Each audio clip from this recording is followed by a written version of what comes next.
Hello मेरे CMA students, कैसे हैं सीएमए चैम्प्स आप सब लोग। आशा करता हूँ सब लोग बहुत अच्छे रहेंगे। मैं बता दूं, मैं भी एकदम भला चंगा हूँ। आज के सेशन के अंदर हम लोग बेटा डिस्कस करने वाले हैं कि अब हम लोग पढ़ाई कैसे करें। हमारे अभी अभी रिजल्ट्स आए हैं। सीएमए इंटर ग्रुप 2 जिन्होंने दिया था, अभी वो 1 बाद में देंगे, या जिन्होंने अभी सीएमए इंटर ग्रुप 1 दिया था बट वो क्लियर नहीं हो पाया, अब वो दोबारा से ग्रुप देने वाले हैं।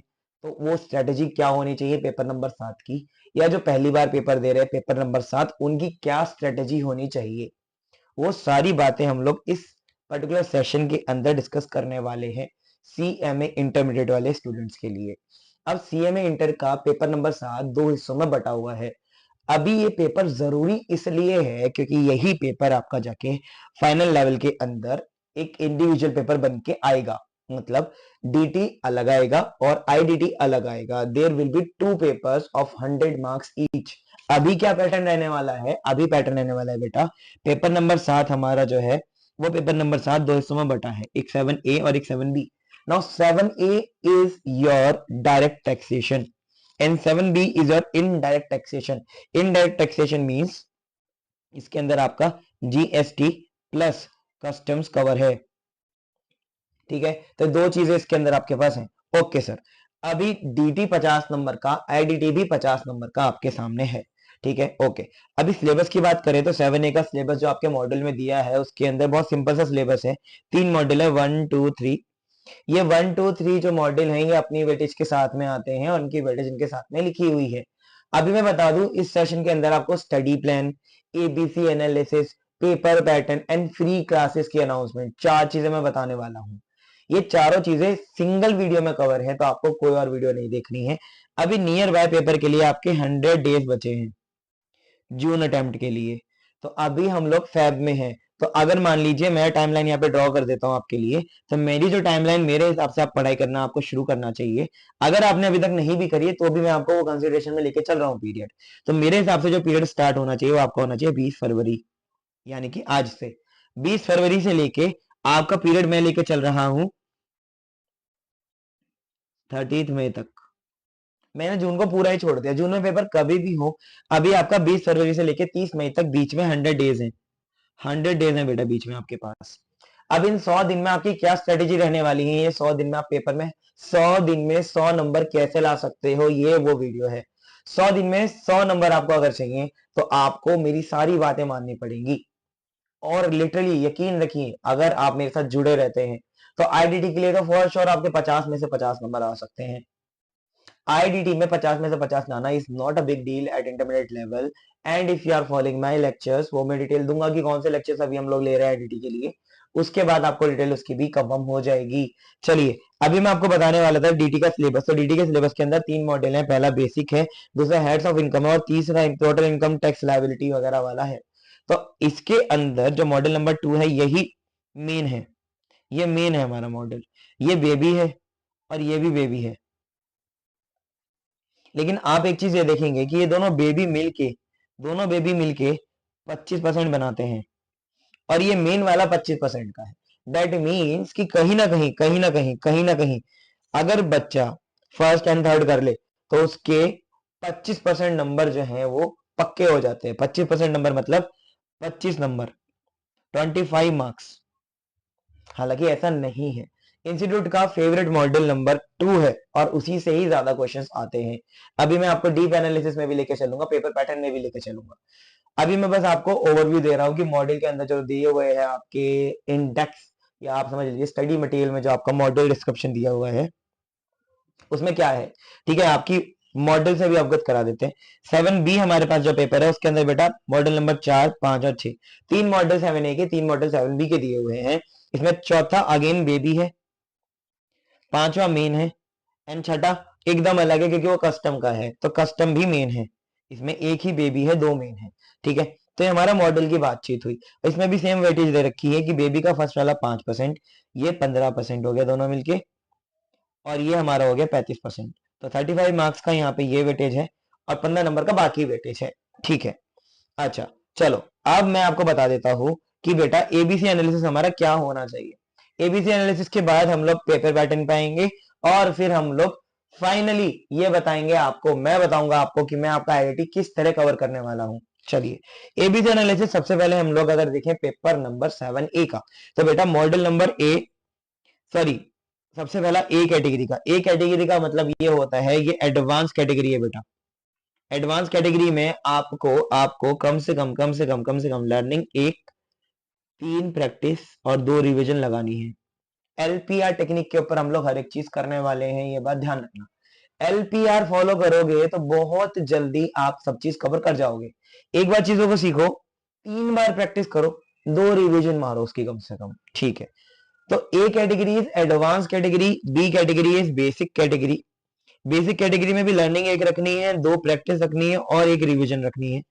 और C category is your common category.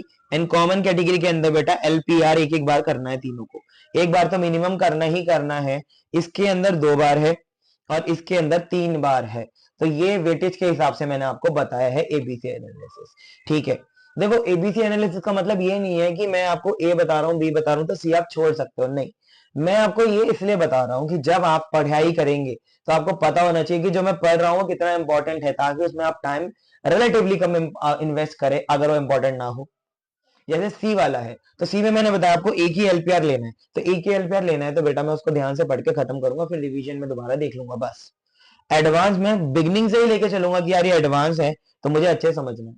कुछ बच्चे समझते हैं ABC analysis is selective study, कुछ टीचर भी यही बोलते हैं कि एबीसी एनालिसिस मत करो, बट उनको कोई समझाए कि ABC analysis is very good strategy for your examination, is not bad for you.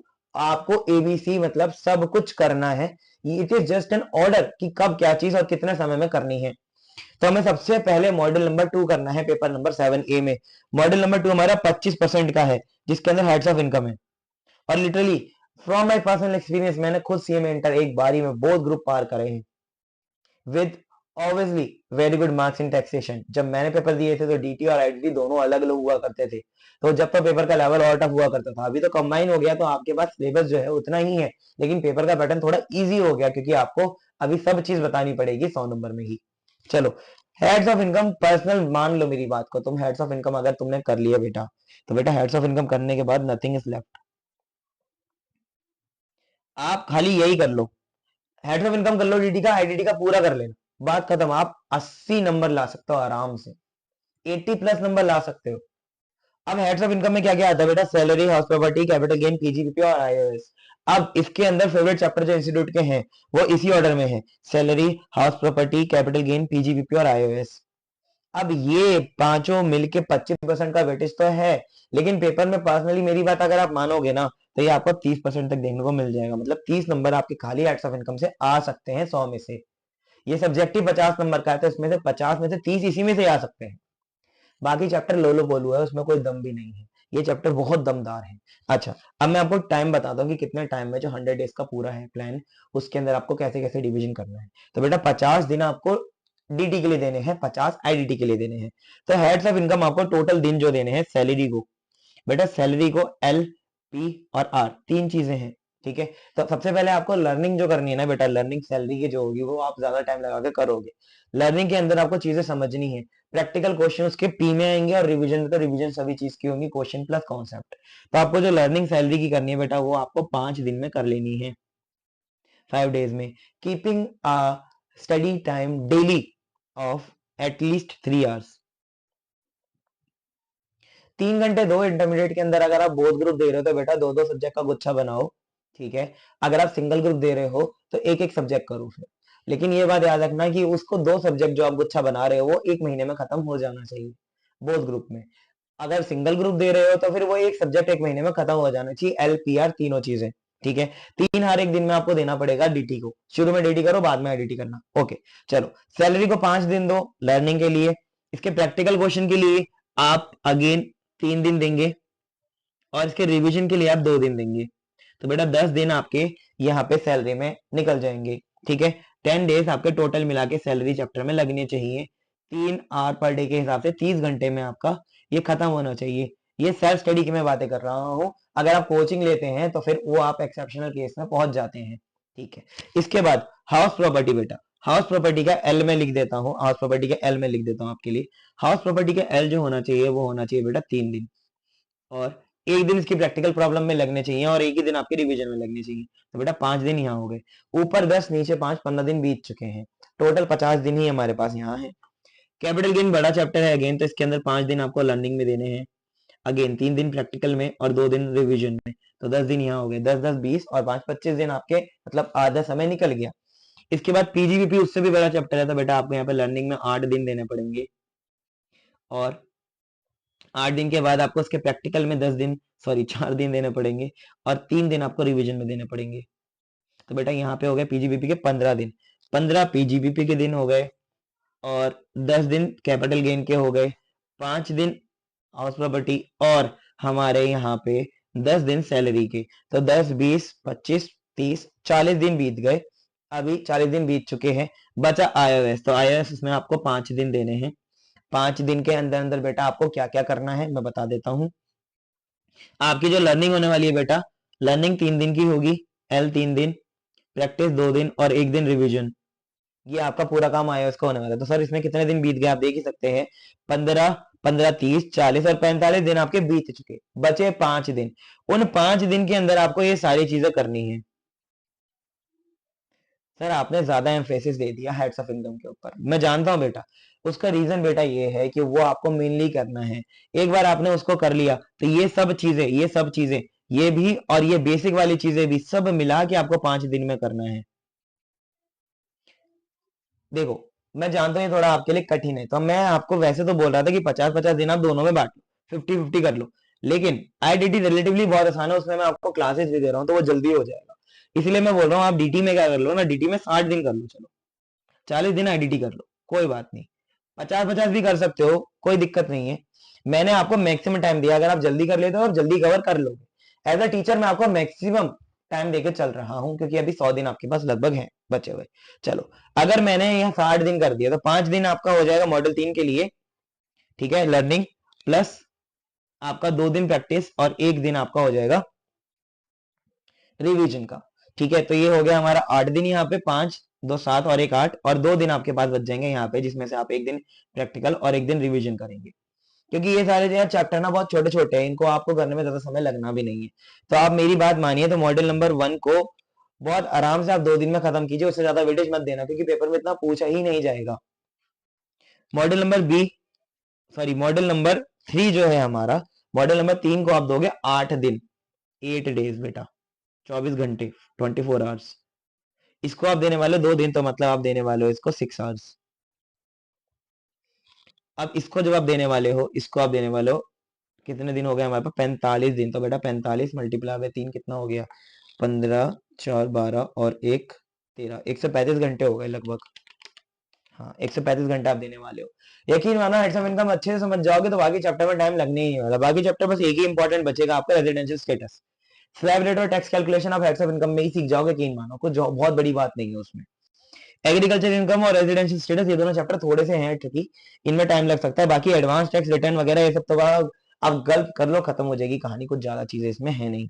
अभी देखो आईआईटी का भी समझा देता हूँ, आईआईटी का उत्कर्ष बैच आपके लिए अवेलेबल है बेटा। वो उत्कर्ष बैच आप देख सकते हो, फ्री ऑफ कॉस्ट है एकदम आपके लिए। मैं आपको दिखा भी देता हूँ, उत्कर्ष बैच मैंने आपके लिए यहाँ पे निकाल के रखा है, देखिए, ये देखिए उत्कर्ष बैच है, ये सीएमए इंटर का आपको दिखाई दे रहा होगा। आप जब चैनल पे आएंगे, दा कॉमर्स कोच चैनल का नाम है, ठीक है, तो दा कॉमर्स कोच पे जब आप आएंगे बेटा तो इस तरह दिखाई देगा आपको दा कॉमर्स कोच। इसकी प्लेलिस्ट सेक्शन में जब आप आओगे, प्लेलिस्ट सेक्शन में आपको नीचे आना है, नीचे आने के बाद आपको यहाँ पे सीएमए फाइनल भी दिखाई दे रहा है, पेपर नंबर 19, और पेपर नंबर 7B भी दिखाई दे रहा है आपको, सीएमए इंटरमीडिएट का। सीएमए इंटरमीडिएट का पेपर नंबर आप जब देखेंगे तो इसके अंदर आपको लेक्चर्स मिल जाएंगे, तो आप यहाँ से लेक्चर ले सकते हैं, फ्री ऑफ कॉस्ट है। बुक्स आपको परचेस करनी पड़ेंगी, चाहे आपको सॉफ्ट कॉपी लेनी हो चाहे फिजिकल लेनी हो, उसका लिंक नीचे डिस्क्रिप्शन में डाल दूंगा, वहां से आप परचेस कर सकते हो।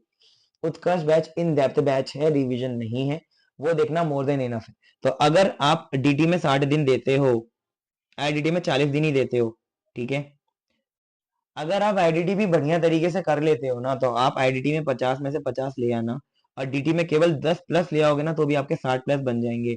60 प्लस बनते ही सब्जेक्ट एग्जाम हो जाएगा, आपको दोबारा कभी नहीं देना पड़ेगा। अगर आप फेल भी हो जाते हो, पास हो जाते हो तो बहुत अच्छी बात है। देखिए, supply under GST important chapter है। इसके अंदर आपको कौन कौन से सेक्शन करने हैं बेटा? सेक्शन नंबर 7 और 8 ही करना है। सेक्शन नंबर 7 और 8 करोगे 5 दिन के अंदर अंदर आप। ये तीनों चीजें LPR तीनों चीजें हैं। ये कैटेगरी ए है, तो आपको वो बात भी ध्यान रखनी है। कैटेगरी ए मॉडल नंबर 5 है, जो कि हमें 35% नंबर दे रहा है, मतलब 35 मार्क्स दे रहा है। ठीक है, लेकिन यकीन मानो 35 नंबर लिखे ही है, 40 नंबर खींच जाते हैं आराम से पेपर में, इसमें से मॉडल नंबर 5 में से। इसके बाद section number 8 FCM RCM, sorry section number 9 है ये तो हमारा। सेक्शन नंबर 9 और सेक्शन नंबर 10 ये आपको 3 दिन में करना है। छोटे छोटा है सेक्शन नंबर 9 और 10, ज्यादा उसमें है नहीं, लिस्ट याद करनी है बस आपको। लेक्चर्स ऑलरेडी अपलोडेड है बेटा, आप देख सकते हो, फ्री ऑफ कॉस्ट है। उत्कर्ष बैच ऑलरेडी मैंने 1 तारीख से चला हुआ है, 1 जनवरी से। आपने अगर अभी नहीं देखा तो आप इस मॉडल को, ये प्लान 100 डेज वाला देखने के बाद भी देख सकते हो। एग्जामेशन आपको अगले 5 दिन में कवर करनी है। ठीक है, इसके बाद TOS POS and VOS intermediate level पे बहुत कम दिया हुआ है। बहुत छोटा चैप्टर है, यकीन मानो, बहुत छोटे हैं, तीनों एक साथ ही दिए हुए हैं। मैंने अलग अलग इन डेप्थ आपको लेक्चर डालना शुरू कर दिया है। आप इसको भी देखेंगे अगले 5 दिन के अंदर अंदर। ITC बड़ा चैप्टर है, 5 दिन इसको अकेले को दिए हैं। रजिस्ट्रेशन अंडर GST 2 दिन, रिटर्न और ई वे बिल दोनों मिला के 5 दिन, बहुत छोटे चैप्टर हैं। इसके बाद मॉडल नंबर 4 पे आ जाओ, जो कि कैटेगरी नंबर बी का है। तो इसके अंदर GST feature, benefit and impact, constitutional validity and हमारा अंडरस्टैंडिंग, ये सब मिला के आपको 10 दिन में कवर करना है। मैंने ज्यादा दे दिया है, एक्स्ट्रा दे दिया है, मुझे पता है। लेकिन अगर आपका ये खत्म हो जाता है जल्दी, मतलब मॉडल नंबर 4 जल्दी खत्म हो जाता है, तो आप टाइम इन्वेस्ट कर देना रिवीजन में। अगर दिन में खत्म होता है ज्यादा तो कोई बात नहीं, मैंने 10 दिन इसलिए दिए क्योंकि बेटा इसके अंदर आपको लर्निंग ज्यादा करनी है। मतलब रट्टा वाली बात है तो सारी, एक basic question GST feature, constitutional understanding, benefit या इम्पैक्ट से आता ही है, और MCQ तो भरे रहते हैं इससे। तो इसलिए बेटा मैंने बोला आपको पढ़ना जरूरी है। इसके बाद मॉडल नंबर 6 हमारा है, कैटेगरी नंबर सी में है। मॉडल नंबर 6 हमारा कस्टम का है। कस्टम का ज्यादा हिस्सा हमारा है नहीं। ठीक है, वैल्यूएशन एंड असेसेबल वैल्यू या EV हमें निकालनी पड़ेगी। तो बेटा इसके अंदर बाकी बचे हुए दिन, कितने दिन हो गए ऊपर हमारे पास? दिन कितने हो गए? 5 3 8।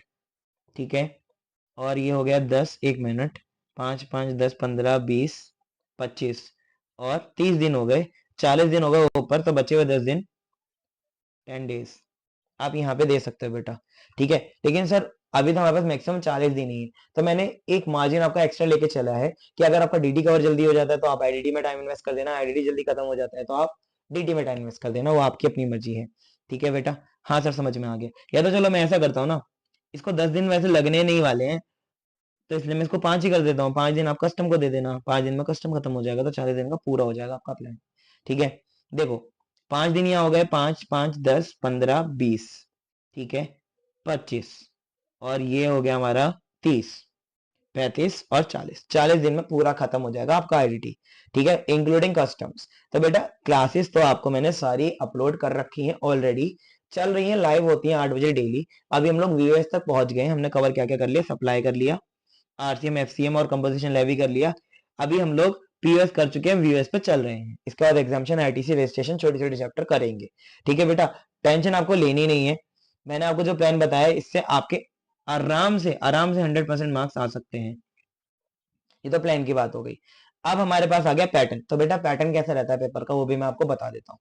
पैटर्न बहुत सिंपल रहता है। 100 नंबर का पेपर आपका जो आता है वो 2 हिस्सों में डिवाइडेड है, एक तो MCQ और एक सब्जेक्टिव। MCQ बोले तो मतलब जिसमें मल्टीपल चॉइस क्वेश्चन होते हैं। मल्टीपल चॉइस क्वेश्चन मतलब जिसमें आपको टिक मार्क लगाने हैं, पहले फिलअप वगैरह आते थे, वो नहीं आते।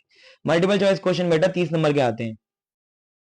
30 नंबर के आते हैं, 2 नंबर का एक MCQ होता है।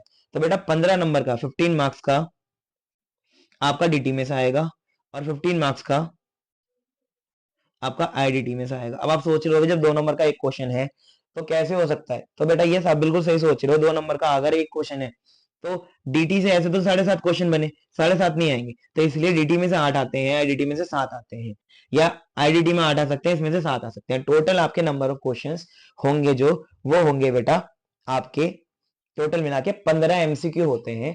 एक MCQ 2 नंबर का है, 15 MCQ टोटल है, तो 30 मार्क्स यहाँ से बनेंगे।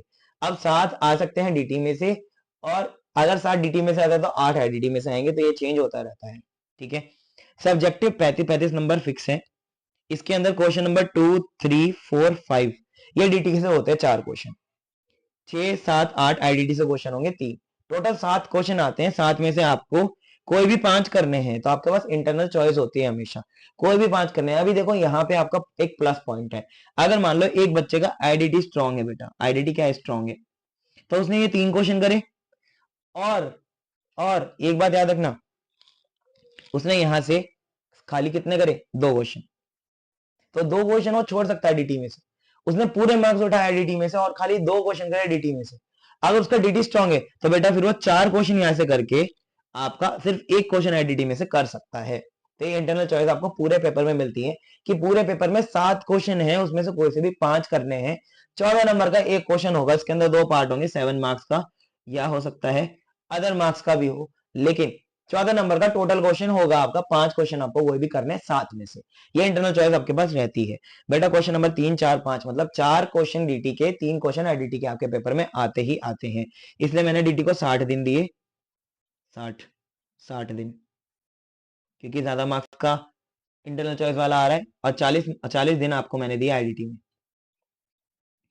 आईडीटी में मैं आपकी पूरी मदद कर रहा हूं, मैंने आपको पूरे लेक्चर्स अपलोड कर दिए हैं, ठीक है। अभी चल भी रहा है वो बैच, उत्कर्ष बैच, मैं बार बार आपको बता रहा हूँ इसलिए ही, ताकि आप उसको ज्वाइन कीजिए और आपको भी फायदा हो और हमें भी फायदा हो। ये study plan, ABC analysis, paper pattern, सब कुछ मैंने बता दिया इस सेशन में। आपको कुछ भी अब देखने की एक्स्ट्रा जरूरत नहीं है किसी और टीचर की। जीएसटी के लिए मैं आपको बता रहा हूँ एकदम बढ़िया, आप एक दो क्लास देखेंगे ना उसकी, तो आप खुद जान पाएंगे ये बात कि हम लोग किस लेवल पे आपको पढ़ाना चाह रहे हैं। पेड क्लासेस से भी बेहतर हम एक तरीके से आपको पढ़ा रहे हैं यहाँ पे, आप खुद ही देखेंगे तो आपको पता चलेगा। आप क्लास 1 ही देख लेना, आपको पता चल जाएगा क्लास 1 देखते ही कि हम लोगों का किस तरीके से लेक्चर्स जो हैं वो अपलोड हो रहे हैं। देखो मैंने आपको इवन यहाँ पे सब कुछ दिया, व्हाट इज टैक्स, वो charges tax, constitutional validity and benefit of tax, theory के टॉपिक भी मैंने कवर करे। बहुत सारे टीचर तो सप्लाई अंडर जीएसटी स्टार्ट कर देते हैं, यार बताओ हद हो गई, मतलब एक बच्चे को ये नहीं पता कि जीएसटी क्या होता है, क्यों चार्ज किया जाता है, उसको सीधा सप्लाई सिखा दिया। सप्लाई का देखो आप कितने लेक्चर मैंने आपको बेसिक के दिए हैं, ये देखो बेसिक लिखा हुआ है, जीएसटी बेसिक्स लिखा हुआ है नीचे, आपको दिख रहा होगा, 1 2 3 4 5 6 लेक्चर बेसिक के हैं, उसके बाद सप्लाई के लेक्चर शुरू हैं। सप्लाई अंडर जीएसटी नीचे लिखा हुआ दिख रहा होगा आपको, 1 2 3 4 5 6 7 8 9 10 11 12 13 लेक्चर्स हैं टोटल सप्लाई अंडर जीएसटी के। लेकिन आप ऐसा मत सोचना कि एक दिन में एक लेक्चर करोगे, कोई भी लेक्चर तो बहुत छोटे छोटे ड्यूरेशन के भी हैं, जैसे आप देखोगे तो 9 मिनट का भी है एक लेक्चर। तो मैंने बांटे हुए टॉपिक वाइज ताकि आपको इजी पड़े समझने में, ठीक है। ऐसा ड्यूरेशन टोटल मिला के देखोगे तो कम है, मेरी क्लासेस मैंने फटाफट कवर करा है आपके लिए, लेकिन in depth at the same time. इसके बाद चार्ज अंडर जीएसटी हमारा नया चैप्टर हो जाएगा, 1 2 3 4 तीन ही इसके लेक्चर है चार्ज अंडर जीएसटी के। इसके बाद सेक्शन नंबर 10 पीओएस, पीओएस कह रहा हूँ कंपोजिशन स्कीम का एक लेक्चर मैंने डाला था अलग से। इसके बाद पीओएस के 1 2 3 4 4 लेक्चर पीओएस के, और वीओएस का एक लेक्चर अपलोड हो गया, और बाकी लेक्चर्स अपलोड अभी हो जाएंगे, कोई टेंशन वाली बात नहीं है, ठीक है जी। चलो मैंने आपको सारी डिटेल दे दी यहाँ पे, आई होप मैं पूरी चीज आपको समझा पाया। अगर आपको ये study plan, ABC analysis, paper pattern का डिस्कशन अच्छा लगा हो तो जरूर एक लाइक जरूर छोड़ेंगे और कमेंट करके बताएंगे। जो बच्चे ऑलरेडी उत्कर्ष बैच का हिस्सा है उनके लिए भी मैंने 100 डेज के अंदर कैसे कैसे आपको चीजें कवर करनी है बता दिया। आई आई अज्यूम कि आप इन चीजों के ऊपर स्टिक करोगे और 100 दिन के अंदर आप अपना सिलेबस खत्म करोगे और अच्छे मार्क्स लेकर के आओगे। चलिए जी, वेरी वेरी गुड कि आप यहाँ तक आए, आपने इस वीडियो को यहाँ तक देखा। मेरा कॉन्टेक्ट नंबर ये है व्हाट्सएप का, आप मुझे कभी भी मैसेज करके कोई भी डाउट पूछ सकते हो। बैंडविड्थ थोड़ी लिमिटेड है, मैं ज्यादातर बैच रिकॉर्ड करता रहता हूँ, तो हो सकता है मैं आपका रिप्लाई कभी ना कर पाऊँ, तो डरना मत, ना टेंशन लेना, मैं जल्दी कर दूंगा जैसे मुझे समय मिलता है, ठीक है जी। चलिए bye bye, take care, sayonara.